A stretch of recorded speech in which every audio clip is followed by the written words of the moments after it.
Hello అండి, welcome back to my YouTube channel. దొండకాయ పచ్చడి చేశాను. దొండకాయ కర్రీ నాకు ఇష్టం ఉండదు, అందుకని దొండకాయ పచ్చడి నా స్టైల్లో నేను ఎలా చేస్తానో చూపిస్తాను. చూడండి, ఫస్ట్ మిరపకాయలను వేయించేసాను. అండ్ మిరపకాయలు దొరగా వేయించుకోవాలి. దాని తర్వాత దొండకాయలు కూడా దొరగా వేయించుకోవాలి. కొంచెం మంచిగానే ఫ్రై అవ్వాలి. తర్వాత కొంచెం 2 టమాటోస్ కట్ చేశాను. ఎక్కువ టమాటో ఉంటే తినబుద్ధి కాదనేసి. తర్వాత దీంట్లో జీలకర్ర కొంచెం వెల్లుల్లి వేసి మిక్సీ పట్టేసేయాలి. మిక్సీ పట్టేసి ఇలా చూడండి, ఇలా పట్టేయాలి. తర్వాత పోపు చేసేయాలి. అంతే, అయిపోతుంది.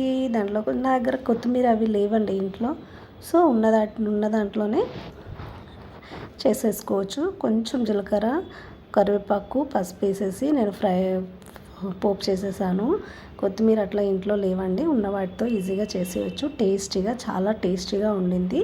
నేను టేస్ట్ చేశాను, చాలా సూపర్ ఉండింది. దొండకాయ కర్రీ అయితే ఎవరికైనా ఇష్టం ఉండదు కదా, అందుకని ఇలా చేయొచ్చు. ఇలా చేసుకొని తినండి, సూపర్ ఉంది.